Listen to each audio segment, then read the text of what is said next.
Cette vidéo est sponsorisée par Incogni. Salut les terriens et bienvenue sur le Journal de l'Espace, l'émission où on fait le tour de l'actualité spatiale de la semaine. Mais avant qu'on ne commence ce voyage ensemble, j'aimerais vous présenter le sponsor de cette vidéo, Incogni. Bon, Incogni, c'est un outil créé par Surfshark que vous connaissez, qui aide les utilisateurs à supprimer leurs données auprès des courtiers en information. Chaque jour qui passe, vos informations personnelles sont vendues en ligne sans même que vous ne le sachiez. Chaque mois, en effet, on transmet nos données dans très nombreuses situations, par exemple lorsqu'on crée un compte sur un site internet, que l'on s'inscrit à un jeu concours ou encore à une newsletter, et généralement, dans les jours qui suivent votre inscription, vous commencez à recevoir des dizaines de spams de publicité en lien avec ce que vous recherchiez. Dans le même genre, vous recevez sans doute aussi chaque jour plusieurs appels indésirables pour vous proposer des primes bidons ou des services dont vous n'avez absolument pas besoin. Eh bien, c'est parce que quelqu'un a revendu vos informations personnelles à ces entreprises. Bon, il faut savoir qu'il existe plusieurs centaines de courtiers en données qui accumulent vos informations pour les revendre ensuite, et la bonne nouvelle, c'est que vous avez le droit de demander à ces courtiers de supprimer toutes les données qu'ils ont à propos de vous, afin de protéger votre vie privée. Mais la mauvaise, eh bien, c'est que si vous souhaitiez faire vous-même une entreprise à la fois, eh bien vous n'avez pas fini, ça vous prendrait des années. Incogni, c'est un service qui se charge à votre place de demander aux sociétés de courtage de données de supprimer vos informations personnelles, et tout ça de manière complètement automatisée. Tout ce que vous avez à faire, c'est créer un compte sur Incogni, leur préciser quelles informations vous voulez voir supprimées, et vous pourrez ensuite retourner tranquillement à vos activités pendant qu'Incogni se charge du reste. Pour profiter de ce service, le lien, vous le savez, est dans la description, et les 100 premières personnes qui utiliseront le code ESPACE bénéficieront d'une remise de 60% lors de leur inscription. Alors à vous de jouer, et maintenant place à l'actu, je vous souhaite un très bon journal de l'espace.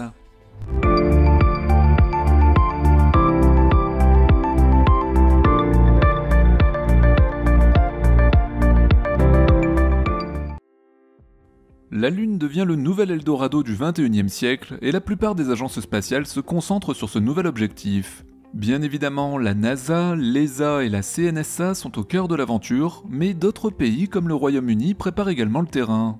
C'est ainsi que 3,3 millions d'euros ont été alloués à Rolls-Royce par l'agence spatiale britannique, la UKSA, pour continuer de développer un réacteur nucléaire miniature qui sera censé fournir l'énergie pour une future base lunaire. Bon, bien que cet investissement soit assez modeste si on le compare aux milliards de dollars dépensés par les autres nations, il est assez évident que l'exploration de la Lune ne pourra se passer d'une source d'énergie abondante pour alimenter les futurs systèmes de communication, de survie et d'expérience scientifique. Le solaire de son côté sera compliqué à installer ou à entretenir et nécessite de trouver une zone ensoleillée en permanence. Un micro-réacteur nucléaire s'impose donc naturellement comme la solution, et ça tombe bien car ce que développe Rolls-Royce fera environ la taille d'une voiture et il devrait fonctionner indépendamment de la lumière du soleil ou de l'endroit où il se trouve. Ce projet bénéficiera de l'aide de plusieurs organisations comme le Centre de recherche à fabrication avancée, l'AMRC, de l'Université de Sheffield et de l'Université d'Oxford. Pour le moment, le projet en est encore au tout début, mais le groupe industriel britannique espère avoir un réacteur prêt à être envoyé sur la Lune d'ici 2029.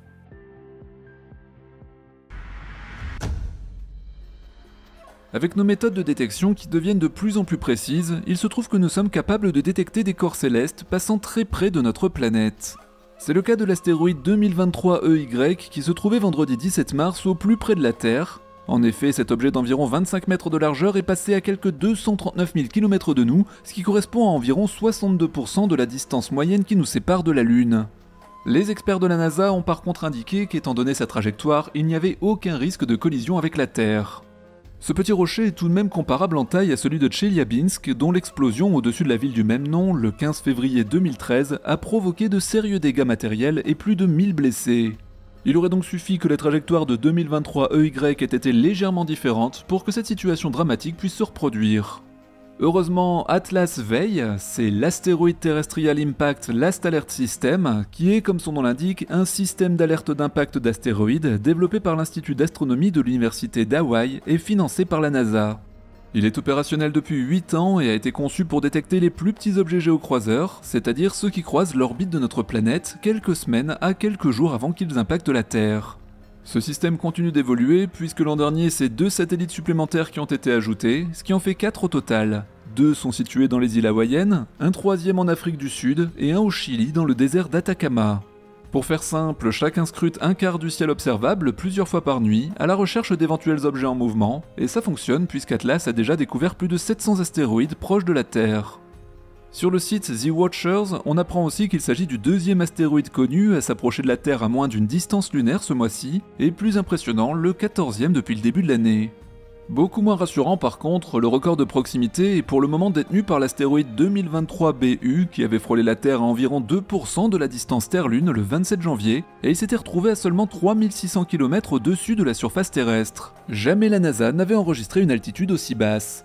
Surveiller le ciel est aujourd'hui essentiel, et nous sommes désormais capables de dévier, vous le savez, la trajectoire d'un astéroïde si celui-ci est détecté suffisamment à l'avance, comme ce fut le cas avec la fameuse mission DART. On surveille en ce moment activement le cas de 2023 DW, un gros caillou de 50 mètres de diamètre qui, d'après l'ESA et la NASA, pourrait s'écraser sur Terre le 14 février 2046. Si ça venait à être le cas, il pourrait provoquer des dégâts comparables à celui qui s'est écrasé en 1908 au-dessus de Tunguska en détruisant des centaines de mètres carrés de forêt. Bon, cette prédiction reste toutefois à confirmer car pour l'instant, les probabilités de collision changent de jour en jour et pourraient finalement se réduire à zéro. Et après tout, si ça vous effraie, eh bien don't look up si vous avez vu le film.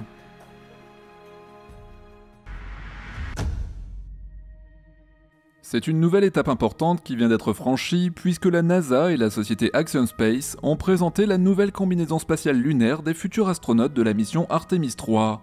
L'événement était organisé la semaine dernière, le mercredi 15 mars à Houston au Texas, où on a pu voir l'ingénieur en chef Jim Stein procéder à une démonstration en agitant les bras, en se baissant et même en se mettant accroupi. Ici, l'amélioration de la mobilité et de l'amplitude des mouvements, vous le savez, c'est l'une des grandes avancées de cette combinaison moderne par rapport à celle du programme Apollo qui était un peu plus rigide. Contrairement à ce que l'on a pu voir ici, la couleur des futures combinaisons sera bien blanche, a assuré Russell Ralston, le chef adjoint du programme des sorties spatiales chez Axiom Space. Et oui, il faut savoir que le blanc permet de mieux réfléchir les rayons du soleil et donc de mieux réguler la température à l'intérieur du scaphandre. En fait, le modèle noir et orange présenté la semaine dernière comportait tout simplement une couche additionnelle destinée à garder confidentielles certaines technologies utilisées par Axiom. La raison est simple, pour les contrats après Artemis 3, Axiom Space est encore en compétition avec la compagnie Collins Aerospace, il serait donc dommage de divulguer tous ses secrets.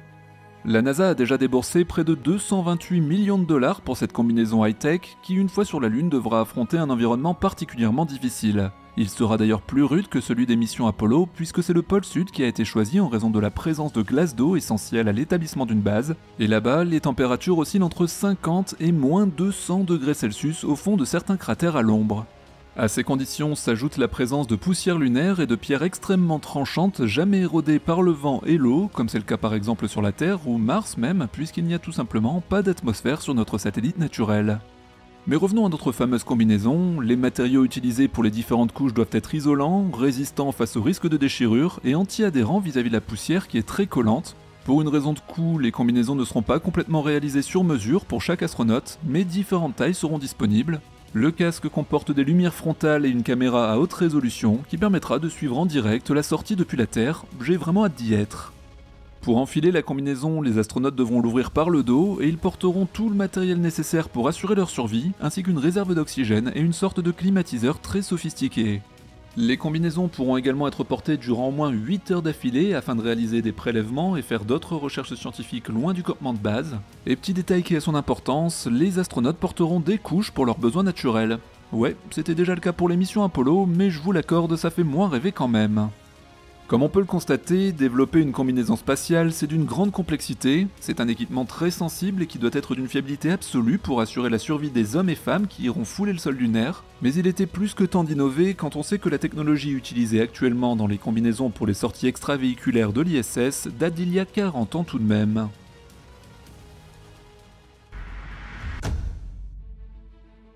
Les dernières images du télescope spatial James Webb sont époustouflantes puisque le 14 mars, l'agence spatiale américaine a enfin partagé l'image d'une étoile particulièrement lumineuse dont la masse est 30 fois supérieure à celle de notre Soleil. Je disais enfin car ce cliché date de juin dernier et fait partie des toutes premières observations du télescope. Bon, vous allez me dire, une étoile ça n'a rien de nouveau a priori, sauf qu'ici James Webb a pu capter ses derniers instants avant son explosion en supernova, un des phénomènes les plus puissants de l'univers. Quelques instants avant sa mort, l'étoile a rejeté des gaz et de la poussière que l'on distingue remarquablement bien grâce à la puissance des instruments de l'observatoire. Nommée WR124, elle se situe à 15 000 années-lumière de la Terre dans la constellation du Sagittaire. Souvenez-vous que regarder loin dans l'univers, ça signifie aussi regarder loin dans le passé, ce qui signifie ici que nous avons la possibilité d'être témoins d'un phénomène qui a eu lieu il y a environ 15 000 ans et qui a probablement commencé 5 000 ans auparavant. Plus perturbant encore, on apprend que l'explosion en supernova ne se produira que dans plusieurs centaines de millions d'années, ce qui confirme encore une fois que nous sommes décidément bien peu de choses. Cette étoile est particulière et fait partie d'une famille très spéciale nommée Wolf-Rayet, du nom des astronomes Charles Wolf et George Rayet, qui ont découvert l'existence d'étoiles dont la particularité est d'exploser en supernova avant de mourir, mais aussi d'expulser une quantité faramineuse de gaz, l'équivalent de 10 fois la masse de notre Soleil. Tout ce gaz qui est rejeté vient des couches externes de l'étoile, et c'est la raison pour laquelle on peut voir cette magnifique couronne autour de WR124. Cet amas de gaz et de poussière refroidit ensuite à mesure qu'il s'éloigne et devient détectable dans l'infrarouge, ce qui justement est la spécialité du nouveau télescope spatial James Webb. Bon, comme un peu de culture spatiale n'a jamais fait de mal, je vous rappelle que sur Terre il est très difficile de scruter le ciel en infrarouge à cause de notre atmosphère qui est en grande partie opaque à ce rayonnement si intéressant. James Webb, lui par contre, est situé à 1,5 million de kilomètres de notre planète, loin de toute perturbation, et il utilise 2 caméras complémentaires spécialisées dans l'infrarouge, NIRCam et MIRI. Celles-ci permettent de distinguer la poussière cosmique comme jamais auparavant, c'est-à-dire que nous sommes désormais capables de distinguer cette fameuse structure se formant autour de l'étoile, là où le vénérable télescope Hubble ne voyait lui que le gaz. Il reste finalement une question fondamentale, à quoi ça sert d'observer les étoiles de type Wolf-Rayet comme WR124 ? La NASA explique très bien qu'avant le lancement de James Webb dans l'espace, les informations sur les poussières et le gaz émis par ce type d'astre étaient très faibles. Or il faut savoir que toute cette matière éjectée participe au fonctionnement général de l'univers. Les étoiles mourantes éclatent et ensemencent le cosmos, un peu comme le cycle du vivant. Ces données vont dans le sens d'une nouvelle théorie qui tend à considérer notre univers et les mécanismes qui l'animent comme un écosystème incroyablement complexe, encore mal connu. Le Centre spatial guyanais va investir 250 millions d'euros pour rénover ses installations, le CSG pourrait économiser 4,5 millions par an sur sa facture d'énergie et réduire de 100 000 tonnes ses émissions de gaz à effet de serre. D'ici à 2025, 2 fermes photovoltaïques de 5 MW et une centrale à hydrogène seront mises en service. Cet hydrogène vert sera principalement utilisé pour Ariane 6. Ce lundi 20 mars, c'était l'équinoxe de printemps. Avec son équivalent à l'automne, ce sont les seuls moments de l'année où le soleil passe à la verticale de l'équateur. À cette date, la durée du jour et de la nuit sont égales dans les 2 hémisphères, d'où le terme équinoxe du latin aequus qui veut dire égal et noctis qui veut dire nuit. Dit autrement et comme le montre cette magnifique image, le terminateur qui sépare la Terre en deux est parfaitement perpendiculaire à l'équateur. Le futur atterrisseur Chandrayaan-3, qui viendra se poser sur la Lune cette année, est entré en phase de test. On le voit sur ces photos dans la cellule dédiée aux essais de vibration, ce qui nous offre une vue globale de l'ensemble assez sympathique. Il s'agit de la seconde tentative indienne, sachant que la première s'était soldée par un échec en août 2019. On en avait d'ailleurs parlé dans le premier journal de l'espace. Un décollage qui sort de l'ordinaire, c'est celui d'un petit lanceur sud-coréen suborbital à propulsion hybride, c'est-à-dire paraffine solide et oxygène liquide, depuis le centre spatial d'Alcantara au Brésil. Ce petit lanceur de la société Innospace va permettre de valider la propulsion hybride du premier étage de leur futur lanceur orbital Anbit Nano, capable d'envoyer 50 kg en orbite basse. En France, un futur lanceur hybride, Orbital Baguette One ou OB1, est en cours de développement par la société Hyperspace. Les nouveaux astronautes récemment sélectionnés par l'ESA doivent débuter au mois d'avril leur entraînement au European Astronaut Center à Cologne en Allemagne. Cet entraînement sera centré sur un objectif lunaire puisqu'à partir de 2030, les astronautes seront censés rester 2 semaines autour de la Lune pour ensuite venir se poser. J'espère d'ailleurs pouvoir recevoir l'un de ces astronautes très bientôt dans le JDE. Cette fois, c'était la bonne. Dans la nuit de mercredi à jeudi dernier, le petit lanceur Terran 1, entièrement imprimé en 3D par la société Relativity Space, a enfin réussi son premier décollage. La suite de la mission ne s'est par contre pas déroulée comme prévu, et le deuxième étage n'a pas voulu s'allumer malgré quelques soubresauts. Une demi-réussite donc pour ce lancement qui n'emportait ici pas de charge utile, et à noter par ailleurs qu'à aujourd'hui, aucune fusée alimentée au méthane n'a encore réussi à atteindre l'orbite. Cette semaine, on avait aussi l'atterrisseur lunaire japonais Akuto Air de la société iSpace qui a réussi son insertion orbitale autour de la Lune. La prochaine étape sera le très attendu alunissage dans la plaine Lacus Somniorum où il déposera 2 rovers sur le sol lunaire. Voilà donc de quoi consoler le Japon après l'échec de leur lanceur H3. Bravo iSpace et un petit coucou aux amis qui y travaillent. Merci les terriens d'avoir suivi l'actualité spatiale avec moi, n'oubliez pas le traditionnel pouce de YouTube, et merci à Incogni d'avoir sponsorisé la vidéo d'aujourd'hui. Vous retrouverez les détails de leur offre dans la description. On se retrouve la semaine prochaine avec les 3 émissions habituelles du Journal de l'Espace. Ciao les terriens!